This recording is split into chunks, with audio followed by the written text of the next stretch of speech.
Georgia, Alabama. Sports Live will be your go-to for all your favorite high school and collegiate games this fall. From the Carver Tigers to the Columbus Blue Devils, the Harris County Tigers and Northside Patriots, the Glenwood Gators and Calvary Christian Knights, the Pacelli Vikings and Brookstone Cougars, to the Smith Station Panthers and Russell County Warriors, from CVCC, Pirates basketball and baseball, and every tournament from here to Macon. We are the #1 destination for anything happening in East Alabama and West Central Georgia.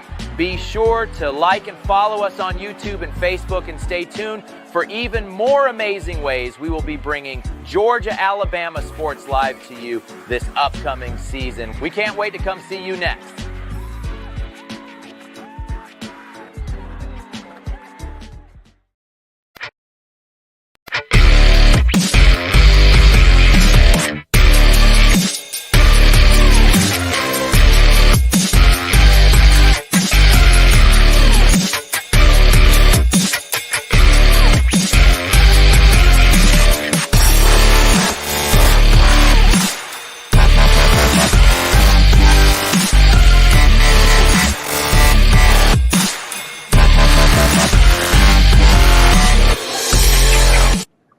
What's up, everyone? Thrift Barringer here, Richard Holdridge, and we have a great show in store for you today, as we are going to recap everything that happened in high school football last night, Richard. And a lot happened, and we're excited to be able to do that. Good morning to you, Richard. Hope everything is well with you. Good morning, Thrift. Yeah, a lot of action in high school football. I mean, it just doesn't comprehend like some of the craziness that we saw last night. Just all around the Chattahoochee Valley, we've had some thrilling victories. We've had some upsets, and then we also had some teams that we expected that we're going to win.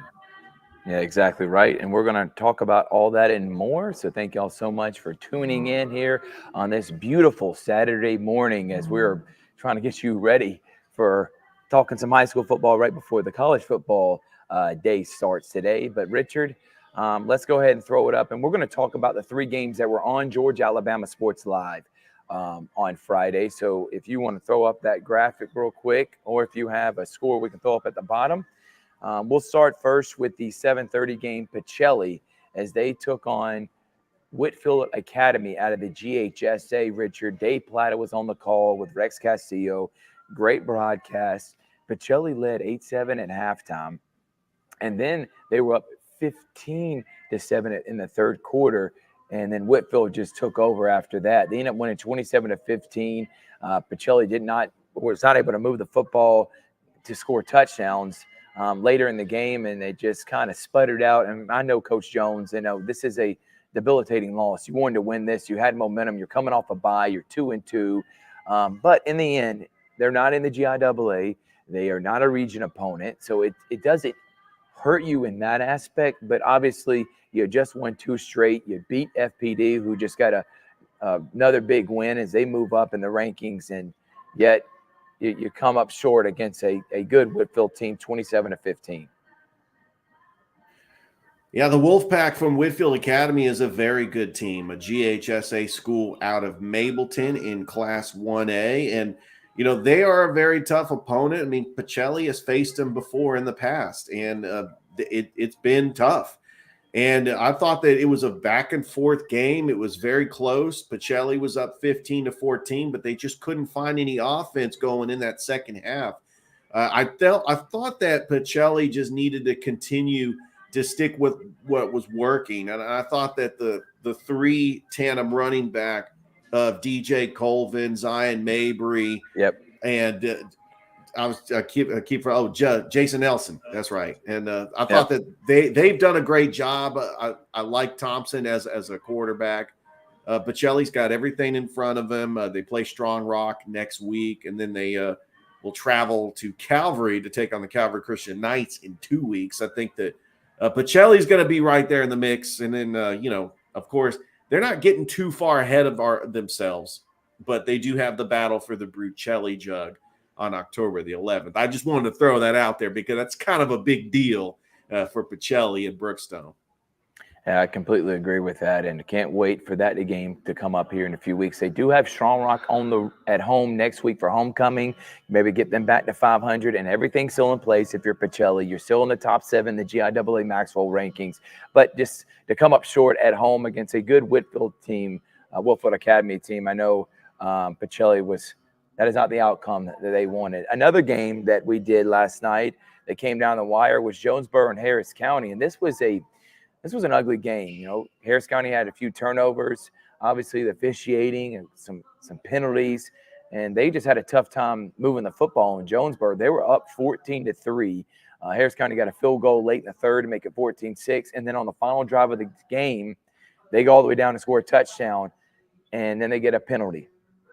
And that penalty put them back 15 yards, which, again, another could be a questionable call, but stuff like this happens all the time in high school football. They're on the road, and you just can't put yourself in that situation. But Harris County, because of the penalty, their 2-point conversion had to be they had to do it from the 18, Richard, instead of the 3. So they didn't get the 2-point conversion, but they did get the onside kick. And Rick Beach did a great job on the call.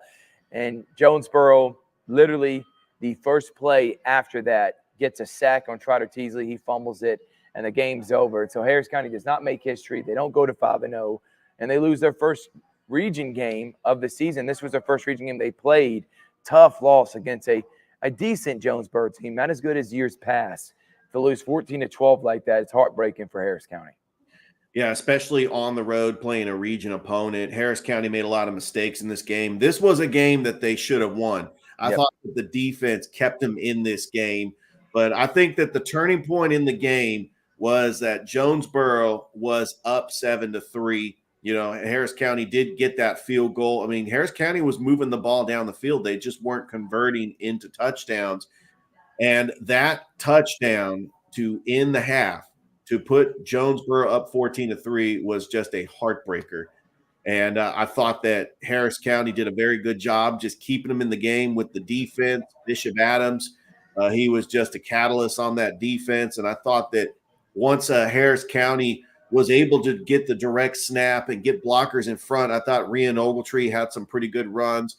Trotter Teasley did what he was supposed to do. He even saw Bishop Adams in there as fullback. And Harris County is still got everything in front of them. It's just one region game. I know the games get tougher because you got to play Stars Mill, Central of Carrollton. I mean, I expect Harris County to win against Griffin and Mundy's Mill.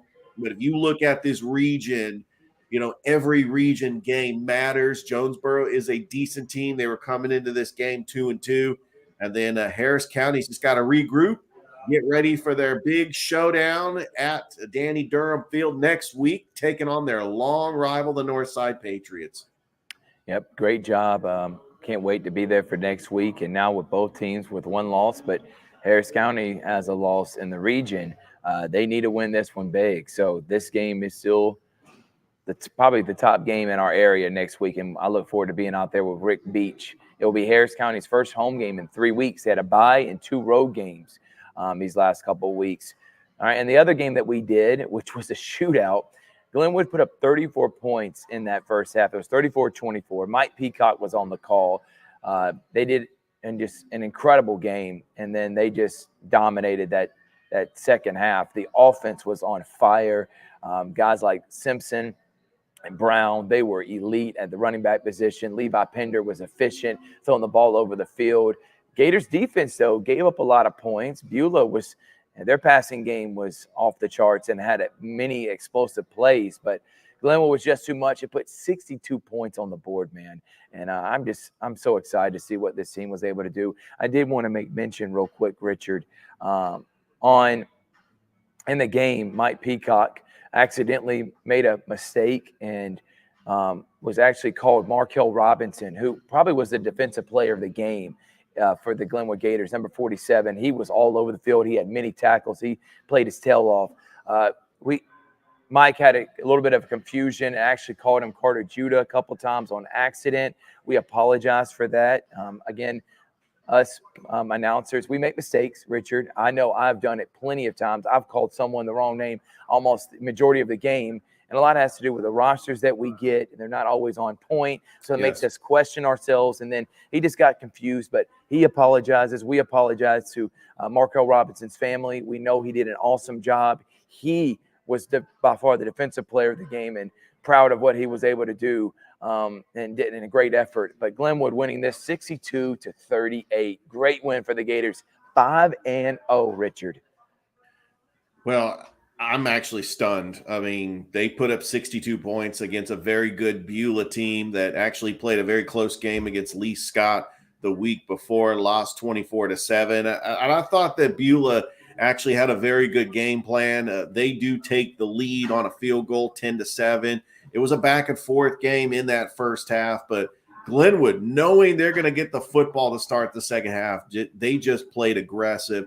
I thought that Levi Pender rolled out to the pocket. I mean, he had that touchdown by Mason McCrane was a thing of beauty. That 6'6" frame, we know Mason McCrane plays basketball, so he's got some height on him. He had to jump up and get that. It was a fantastic catch in the back of the end zone, and I thought that was the turning point because it gave Glenwood a little bit of comfort. They can actually do what they want to do. They don't have to play conservative. And it was going to be hard for the Bobcats of Beulah, which, by the way, a very fantastic team. This is going to be a playoff team in Glenwood's region. I thought that the Beulah Bobcats did a fantastic job of just hanging in with Glenwood. They did put up 38 points, but, 62 points. This has just been an incredible season so far for the Glenwood Gators. And it doesn't get any easier, Thrift, because – they're taking on an undefeated team next week. That's the number one team in 1A, according to the Alabama Sports Writers Association. And by the way, Wadley. And after that, Richard, they got to take on a team that's in their region, Randolph County, who's also undefeated. That's right. And then 2 weeks after that, they got to take on Lee Scott. So schedule's only going to get tougher for the Glenwood Gators. 62-38. Great performance from Markel Robinson. Great performance from all the, Levi Pender, Brown, and Simpson, and just an excellent job by those guys. All right, let's continue on. Sumter County, who came in undefeated, I thought they were going to beat Shaw by a couple touchdowns. I did too. Shaw had a chance to win this. Aaron Grant was great. They kept it low scoring. That's how they need a win. And I really hate it for Coach Gardner's team because they almost got a huge victory over undefeated Sumter County. They lose it 15-14. Yeah, this would have been a huge game if Shaw would have won this game. Sumter County is still undefeated. They're going to be one of the top teams in the region. It's going to be interesting. The way Shaw played Sumter County, and it played in a close contest, I want to see how Sumter County matches up against Carver, against Spencer, against Hardaway, because I think those teams can probably keep it close as well. I do believe that, Sumter County is going to be one of the top teams when it's all said and done. Shaw, they just got to regroup. It's just one region loss. They play Columbus next week. They still have just a schedule that's manageable if they want to try to get into the playoffs. Remember, only the first 2 teams in the region will automatically get the playoffs, and everybody else gets into that big, giant pool called an at-large bid. And, so strength of schedule, margin of victory, all this stuff is going to factor in. And so Shaw just got to go back to the drawing board. I know that Coach Gardner is going to get them prepared for Columbus. And I'm looking forward to next week as, we got a rivalry happening between Columbus and Shaw. Yep. And Shaw now goes to 3-3 on the season, or 2-3, excuse me. 2-3. Or was it? Yep, 2-3 on the season. All right, moving on. Probably the game of the night. I would say the shootout of the night was, or not shootout, but I would say the highest scoring game and with the most plays was Glenwood and Beulah, 62-38. But Brookstone Stratford probably was the game of the night. Stratford was leading 27-14, Richard. They were up by 2 touchdowns. Scott Miller was on the call. I was watching it. We both were before we did the GIAA scoreboard show. And they came all the way back and won in overtime. Stopped Stratford in overtime and then got the ball back and went all the way down and scored a touchdown. Brookstone beat the number 3 team in the GIAA who came in undefeated, 33-27. Now this starts putting them in that driver's seat, one of those top 4 teams that could win it all this year. Great win for the Cougars and Coach Gillespie to come back against a really good Stratford team who could be in the state championship at the end of the season. I like what I saw from the Cougars. They needed this win for their confidence and to beat a team the caliber of Stratford. Great job by them. What an unbelievable call by Scott Miller on the call. MJ Archibald with the game-winning touchdown. Brookstone had to stop Stratford in that first overtime period. Stratford missed a 52-yard field goal. Just the fact that Brookstone clawed their way back in and took on a Stratford team that was undefeated. We already seen them beat Pacelli in the opener. We've seen them beat Calvary 56-0. We know this Stratford Academy team is loaded. And to come into Max Strong Stadium, and you had two powerhouses in the GIAA battling, and I thought that Brookstone just did a fantastic job. They get the win. I think this win really catapults them now that they are 3-2. They get ready for Calvary Christian. Of course, they are not looking ahead, but they got Pacelli, battle for the Brucelli Jug on October the 11th. Still a lot of great teams on their schedule that they got to face if they want to try to make a deep run and get back to the state championship like they did last year and possibly win it. All right, let's go. And I'm going to mention this other team, Calvary, as they got a forfeit win against Skipstone, and Skipstone now gives Calvary their first win of the season. And Calvary got I feel like a much needed bye as they regroup and they take on Brookstone next week. But Calvary got the forfeit win. Yes. I mean, you want to see a win on the field. I mean, this would have been a rematch of the GAPS championship when Calvary was 1 yard away from picking up the first down and possibly could have won the state championship last year. I know that Coach Brunson's team, they wanted to try to get this win. But, you know, it's a win is a win. And they can rest a little bit. They get an extra bye. They prepare for Brookstone. I know that's going to be a very tough matchup for the Calvary Christian Knights. By the way, happy birthday to Coach Brunson. I know that he's focused on Brookstone right now. I mean, he's looking at all the videos. He's probably looking at the Cougar Live and just seeing all the games that Brookstone had just to try to break down how they could slow down this Brookstone team. It's going to be tough. I mean, because Brookstone has a lot of players on all phases of the football. Calvary is just trying to get a little bit more physical in the trenches, because I do feel that, you know, and like Coach Smith mentioned on the show you did yesterday with the color run, that, you know, Calvary is also facing a lot of injuries right now. I mean, it's really tough making that transition to the GIAA. I mean, yeah, we wanted to see Calvary win on the field, but, you know, they got the win and they move on to Brookstone. Russell County was a team that Richard was high on this year, and they took Park Crossing to the woodshed, but they've beaten Park Crossing many years. We expected this to be a dominant performance, but 61-6. They play Valley next week, Richard. I like what Dylan Griggs has got. I think his team could easily be a team that makes a deep run in the playoffs, and we have not said that in a long time for Russell County.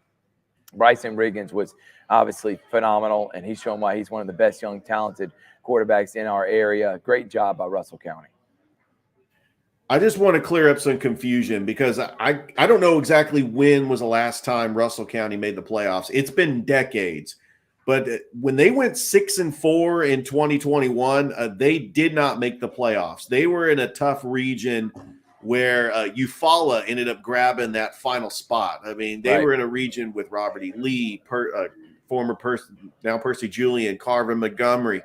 Opelika was in their region. I mean, it was a very tough region, but they did not make the playoffs. But they did go 6-4 that year. Coach Griggs probably has his best team that he has had since he's taken over as head coach. In year 4, he had to shuffle some of his staff members. I mean, he's lost coordinators, but, you know, he has regrouped and he's found guys like Carlton Spivey.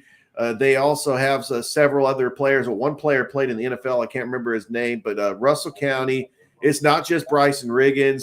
I mean, I don't know if you've seen the play where Denver Harper takes that punt return back all the way for the touchdown. It was like a 99-yard punt return. It was a thing of beauty. And you look at their schedule, yeah, they still have Pike Road. I think Pike Road's going to be a tough game. Yeah, I don't really know how good Rehoboth is. But I predicted Russell County was going to go 7-3. I mean, we could possibly see them go 8-2 or even 9-1. I don't know about 9-1, Richard, but I definitely could see 7-3. I know you're hopeful and you're high. That's your. I don't know, Thrift. I'm telling you, you got that heart for Russell County. But I'm with you. A good win. Let's take it 1 week at a time at this point. But Russell County now goes to 4-1 or 3-1, excuse me, on the season. Actually, they do play Beauregard to close out the season. Yeah. They got a lot of games in front of Stanhope Elmore. I see them losing to Pike Road. I think Pike Road is, they won the championship in 5A, possibly 8-2, but 9-1. That would be if they end up beating Pike Road. Well, if they go 9-1, Richard, then Dylan Griggs would call you right now and say thank you for putting that into the atmosphere. Moving on, we don't even have to really talk about it. Opelika dominated Smith Station 50-0. Central, though, it was 14-13. Richard, and then they came back and ended up winning 34-21. And if you look at the schedule, man, they got IMG Academy next week. They got Auburn, who defeated Jag 49-0 as the number 2 team in Alabama. They also got to play Carver Montgomery. Schedule doesn't get any easier, and I'm not saying they're going to slip up, but obviously this is not the same Central team as last year. And Enterprise is good, but they beat Enterprise last year, Richard, by 60 points on the road. And at home, they only won by 13. Can't wait to see what happens with IMG Academy. But Central, I mean, they've been struggling these last couple of weeks. Last week was a close call against Dothan.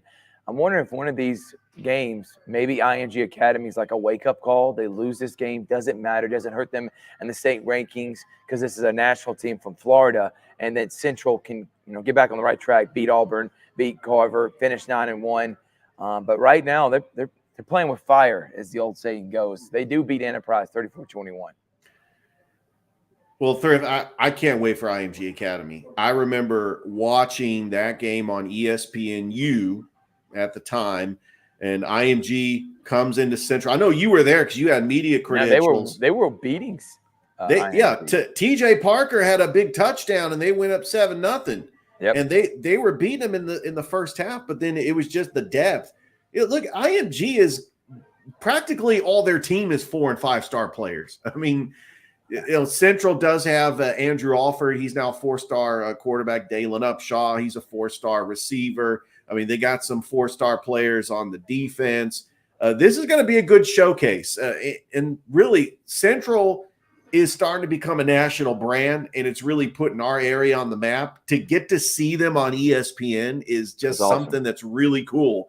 And I wish them the best of luck. I mean, IMG has lost to a team this year. They lost to a team in Utah. So it's not that IMG is invincible.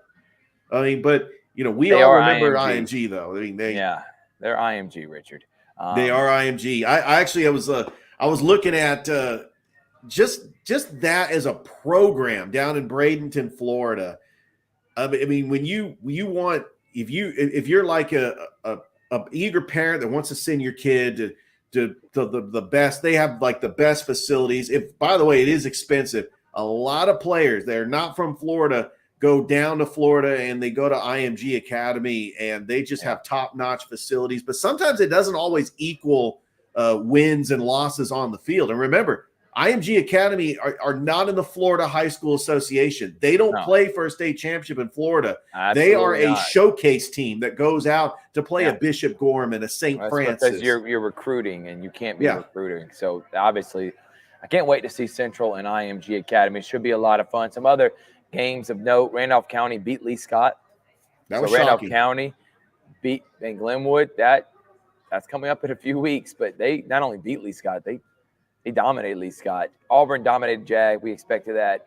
And then coming up literally in about 35 minutes, we won't be there, unfortunately, for this one, is Kendrick and Hardaway. Sad news what happened, as there was a young man from Kendrick who had his life taken from him, which was just a sad situation. And our condolences and our heart goes out to the Kendrick family. Our heart goes out to Coach Mayo and his football team, to the entire school at Kendrick, to Andre Dye.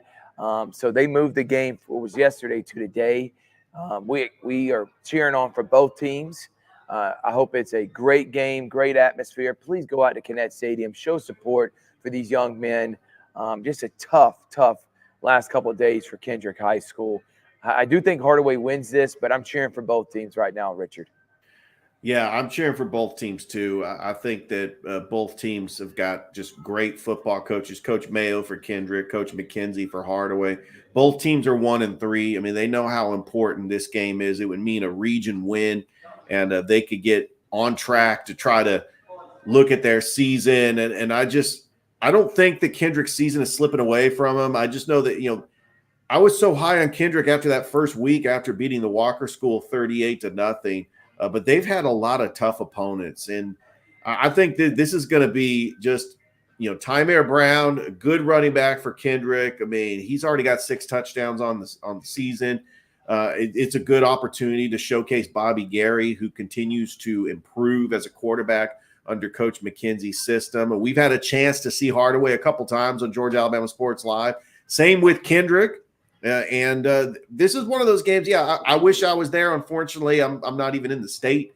But Kinnett Stadium, we just hope that all the Kendrick and Hardaway fans could just come out and support these teams. I know that it's a Saturday morning, but right.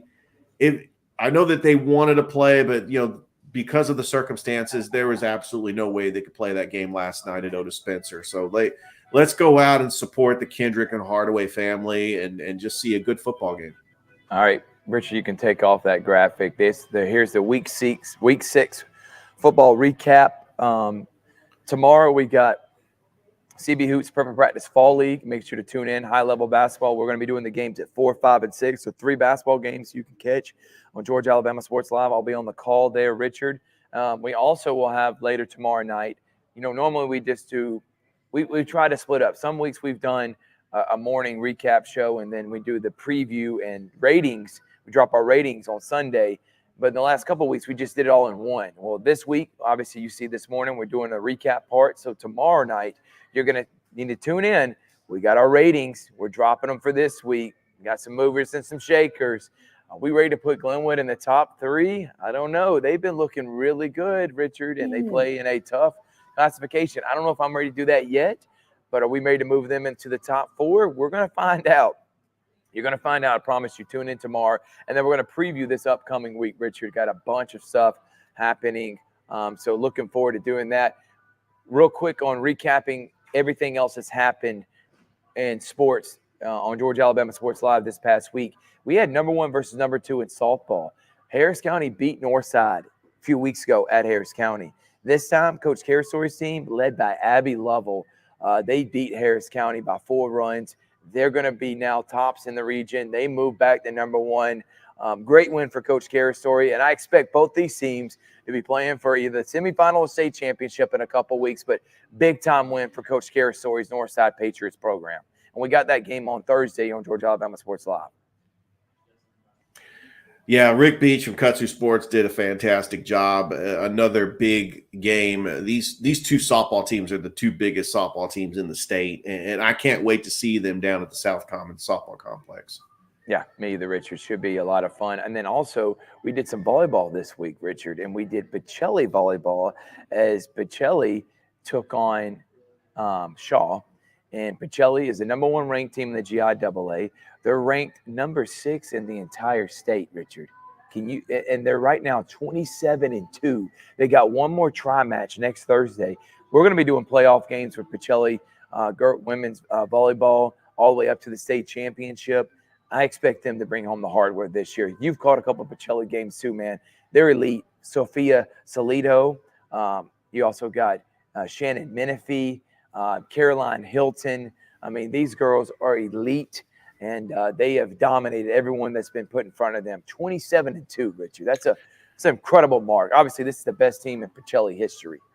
And by the way, they beat Brookstone at Brookstone on Tuesday in 5 sets. It was a back and forth. They were trading off sets. Yep. I happened to call the Brookstone but Pacelli volleyball game a couple of weeks ago. And I thought that Brookstone was just a fantastic team with Carson Galligan and what they do. And to see Pacelli end up beating Brookstone twice in the regular season, Pacelli's the real deal.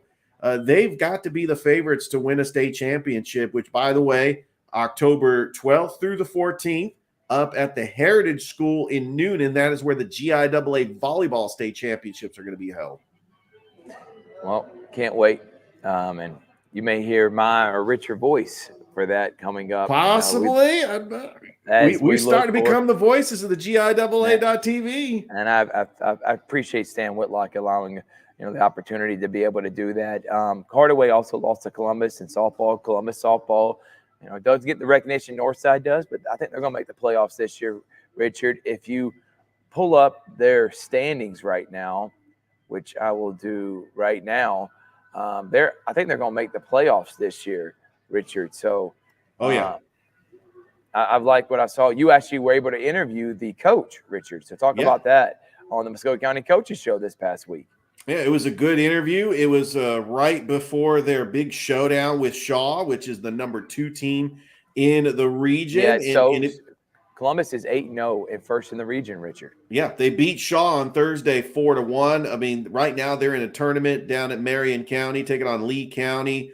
But they're 14-5 overall and 8-0 in the region. So they've given themselves a little bit of breathing room. When I was talking to the softball coach for Columbus, the goal is to get to the South Common Softball Complex. They were 1 win away. They were in the super regionals. They lost to Pike County last year, but they want to win the region and get a good seeding in the regionals and then advance to the super regionals so they can get to Columbus and be one of those final 8 teams left standing. That is the goal for Coach Martin and for the entire softball team as they are having a fantastic season. 14-5 on the year, and they actually host Northside October the 2nd, Richard. Knowing you, and I think that is on a Wednesday. I'm looking at it right now. Richie Rich may be on the call for that one. That could be a lot of fun. That's probably out of all the softball teams in Muskogee County School District, those are the best 2. So we look forward to seeing that one. That should be an interesting one, because then after that first week of October, that's when the regular season ends and they start the playoffs right after that. And same thing for volleyball. So those seasons are coming to an end. We're past it, kind of right at the halfway point for Alabama, a little bit past halfway point for Georgia in terms of football, and flag football starts here in the next couple of weeks too, Richard. So got a lot of stuff that we're going to be happening. By the way, Calvary, softball and volleyball, they're keeping up. And I think both those teams are going to make some noise in the playoffs. So looking forward to seeing them compete. Pacelli, obviously, their volleyball team's looking good. And Glenwood's volleyball team, who's won a state championship before. Coach Strink's team obviously had a tough loss against Central. I was there for that call. But I like where Glenwood's at, and I hope they make the playoffs this year, Richard. And they've had a competitive season. Yeah, they beat LaGrange, too. And that is a 3A school in the GHSA. And they beat Lee Scott as well. I'm actually pulling up their schedule right now, and they're 12-11, but they're undefeated in region play. So they played a tough region, and great job by them, Richard, as they are going to probably be region champs, and they're going to make the playoffs this year. So good job by Coach Strink's team. Again, tomorrow we got CB Hoops per practice fall league at 4, 5, and 6, 3 games. And then after that at 8 o'clock, you'll have 7 o'clock, Kudzu Sports Show, 6:37. And then right after that, you'll have the Georgia Alabama Sports Live Show. And then next week, we got a whole another slate of calling sports only on Georgia Alabama Sports Live. From Richard Holdridge, I'm Thrift Barringer saying, hope you have a great rest of your Saturday, and I hope the Auburn Tigers beat Arkansas. I'm literally heading up there for cover for Sports Visions. I'm going to see my guy, Rick Beach. He's going to be there with the War Report, DJ Jones. Should be a lot of fun, Richard. Make sure to tune in and enjoy your college football Saturday. Have a good day, everybody.